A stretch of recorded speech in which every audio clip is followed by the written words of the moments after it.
Olá, meus queridos, nós estamos começando mais uma segunda-feira, uma semana linda pela frente, que venha a ser uma semana muito abençoada, muito produtiva, próspera em todas as áreas da nossa vida, que nós tenhamos muita força, saúde, ânimo, alegria, que nós estejamos sempre abençoados por Deus em tudo aquilo que nós formos fazer.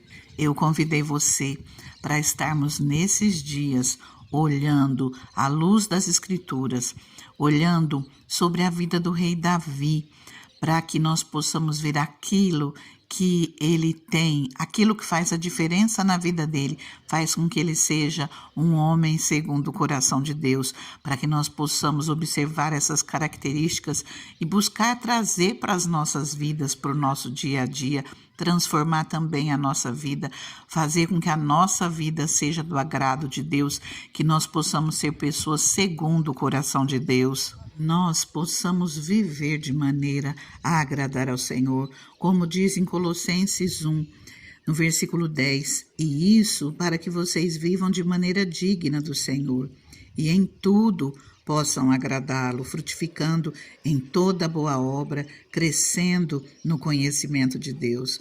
E se nós observarmos aqui no versículo anterior, versículo 9, fala algo que nos remete à palavra de ontem. Ontem nós falamos que às vezes as pessoas, elas pedem até receber algo, insistem tanto com Deus que o Senhor, ele acaba concedendo aquilo que a pessoa deseja, ajudando com que se concretize aquilo que tanto pede, sem que isso esteja na vontade dele. O Senhor dá permissão, mas não é da vontade dele.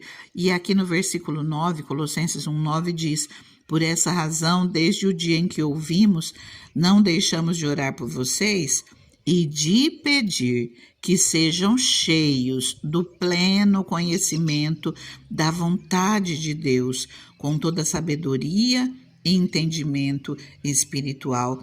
Nós precisamos buscar a vontade de Deus para as nossas vidas, porque ele tem um plano, um propósito para cada um de nós.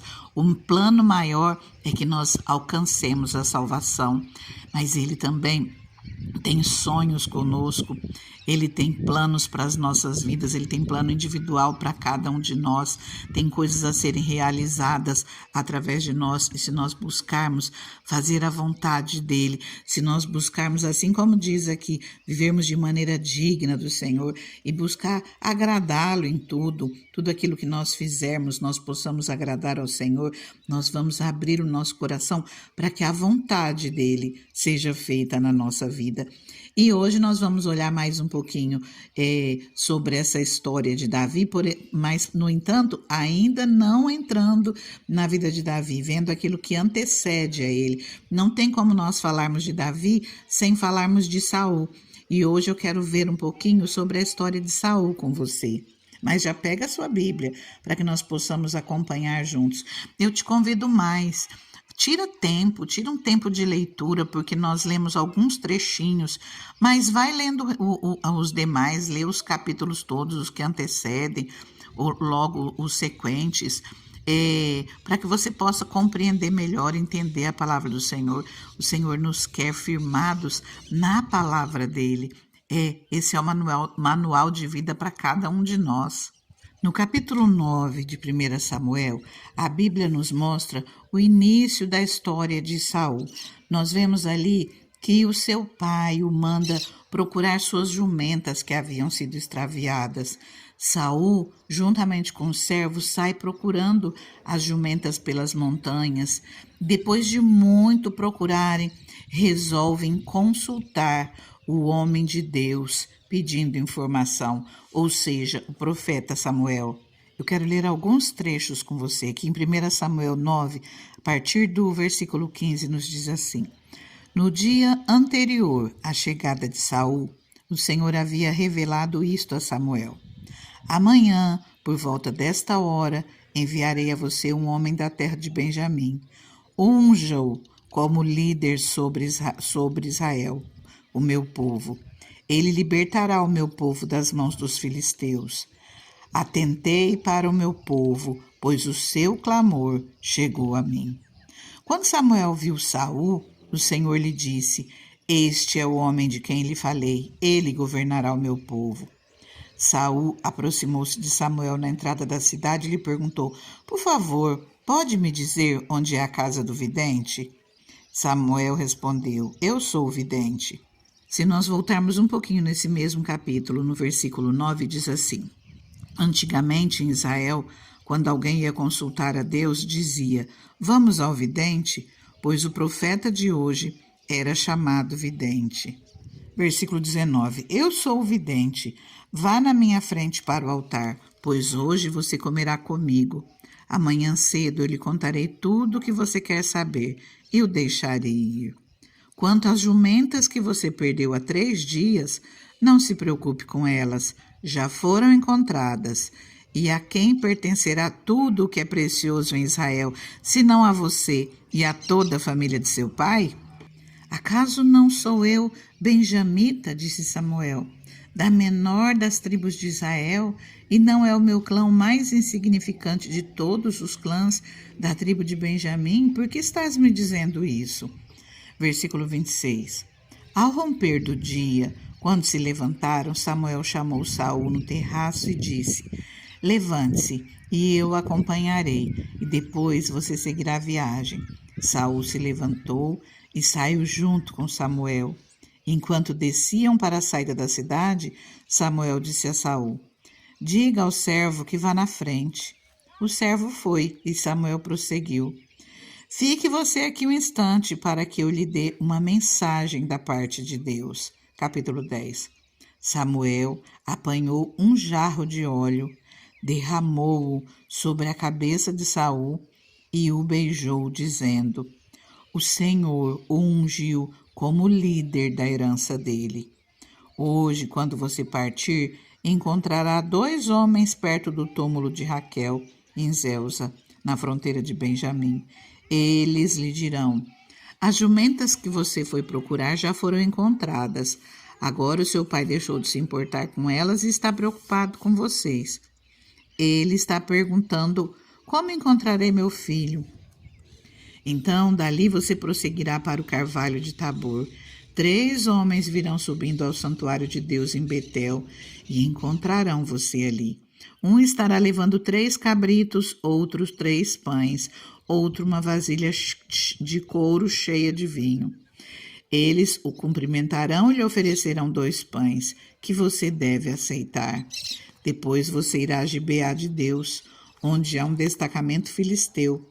Ao chegar à cidade, você encontrará um grupo de profetas que virão descendo do altar do monte, tocando liras, tamborins, flautas e harpas, e eles estarão profetizando. O Espírito do Senhor se apossará de você, e com eles você profetizará, e será um novo homem. Assim que esses sinais se cumprirem, faça o que achar melhor, pois Deus está com você. Vá na minha frente até Gilgal. Depois eu irei também, para oferecer holocaustos e sacrifícios de comunhão.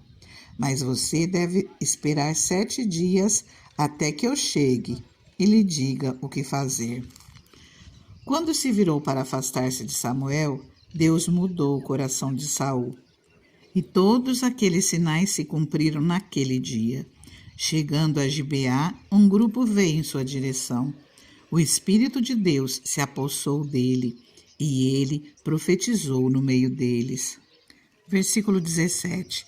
Samuel convocou o povo de Israel ao Senhor em Mispá, e lhes disse: Assim diz o Senhor, o Deus de Israel: Eu tirei Israel do Egito e libertei vocês do poder do Egito e de todos os reinos que os oprimiam. Mas vocês agora rejeitaram o Deus que os salva de todas as suas desgraças e angústias e disseram: Não, escolhe um rei para nós. Por isso agora apresentem-se perante o Senhor de acordo com as suas tribos e os seus clãs. Tendo Samuel feito todas as tribos de Israel se aproximarem, a de Benjamim foi escolhida. Então fez ir à frente a tribo de Benjamim, clã por clã, e o clã de Matre foi escolhido. Finalmente foi escolhido Saul, filho de Quis. Quando, porém, o procuraram, ele não foi encontrado. Consultaram novamente o Senhor: ele já chegou? E o Senhor disse: sim, ele está escondido no meio da bagagem. Correram e o tiraram de lá. Quando ficou em pé no meio do povo, os mais altos só chegavam aos seus ombros. E Samuel disse a todos: vocês veem o homem que o Senhor escolheu? Não há ninguém como ele entre todo o povo. Então todos gritaram: viva o rei! Samuel expôs ao povo as leis do reino. Ele as escreveu num livro e o pôs perante o Senhor. Depois disso, Samuel mandou o povo de volta para suas casas. Saul também foi para sua casa em Gibeá, acompanhado por guerreiros cujo coração Deus tinha tocado. Através desse trecho que nós lemos, nós percebemos que Saul era obediente a seu pai, fazia aquilo que seu pai o mandava, estava ali trabalhando no momento em que foi encontrado por Deus, que foi chamado por Deus. E nós vemos também que ele era temeroso ao Senhor, porque quando ele precisou buscar uma orientação, ele foi buscar quem? Ele foi buscar o profeta, o homem de Deus. Então nos dá a entender que Samuel era um homem temente a Deus. Além disso, inicialmente, Samuel demonstrou humildade e hesitação em relação a ser ungido como rei. Ele não se considerava adequado para o cargo. Nós vemos isso quando ele fala que ele é da menor das tribos de Israel, o clã dele é o mais insignificante. E depois ele se esconde no momento em que é para ser divulgado para todos que ele vai ser o rei. Ele já havia até sido ungido com um jarro de óleo, mas ainda assim, depois disso, ele se esconde, porque ele estava se sentindo humilde para aquele cargo. Então, inicialmente, nós vemos uma pessoa temente a Deus, uma pessoa que foi ungida pelo Espírito Santo. O Espírito do Senhor se apossará de você, e com eles você profetizará e será um novo homem. Então nós vemos que o Espírito Santo, ele estava na vida de Saul, foi tocado, ele profetizou. Então nós vemos qualidades nesse homem que o Senhor escolheu, não apenas pelo tamanho, que mostra aqui que os mais altos mal batiam no ombro de Saul. Então nós vemos que ele era um homem de porte alto, mas não era só isso, ele também era um homem honrado, que buscava e temia a Deus. Então, até aqui nós encontramos qualidades. Também observamos que o Senhor não procura pessoas que estão desocupadas. Se você é uma pessoa chamada por Deus e você se sente muito sobrecarregado, muito cheio de coisa, não se preocupe. Vai fazer aquilo que o Senhor te chamou, e o Senhor, ele vai honrar a tua vida, ele vai te abençoar e vai fazer com que aquilo que você coloque as mãos venha prosperar, você seja bem-sucedido. Não se preocupe, vá em frente, vá dando um passo de cada vez e o Senhor confirma os seus passos. Eu convido você a orar comigo. Já compartilhe essa palavra, deixe o seu like, se não é inscrito, se inscreva. Permitindo Deus, amanhã estaremos aqui para dar continuidade, por enquanto, a essa história de Saul, amém? Agora vamos orar. Deus maravilhoso, Deus soberano, Senhor, nós te agradecemos, Deus, por essa palavra, Pai, que ela venha, Senhor, nos instruir o caminho que nós devemos seguir, Pai, que nós possamos todos os dias tirar algo para as nossas vidas, Deus. Hoje, Senhor, meu Deus, nós vemos, Pai, como o Senhor abençoa, Deus, aquele, Senhor, que o Senhor escolhe. O Senhor honra, o Senhor abençoa, se nós estivermos firmes na tua vontade, firmes no teu propósito. O Senhor confirma os passos de um homem bom, e nós pedimos, confirma os nossos, Pai. Nos abençoa nessa semana que se inicia, Pai, essa semana de trabalho. Que seja uma semana de bênção, que seja uma semana, Deus, onde nós colocarmos a palma das nossas mãos, a planta dos nossos pés, que nós sejamos abençoados por Ti, Senhor, onde nós entrarmos, Pai, que o Senhor esteja conosco por onde nós andarmos, que o Senhor esteja conosco, nos guardando, nos livrando de todo o mal. Guarda, Senhor, a nossa saída, a nossa entrada, abençoa os nossos lares, abençoa os nossos familiares, nossos sonhos, projetos, trabalhos. Colocamos tudo nas tuas mãos e pedimos as tuas bênçãos, a tua proteção. Nos prospera, Pai, nos abençoa, nos conceda sabedoria, Deus. Guia os nossos passos. Colocamos tudo nas tuas mãos e te agradecemos no nome de Jesus. Amém, queridos? Fiquem com Deus, fiquem na paz. Deus abençoe grandemente.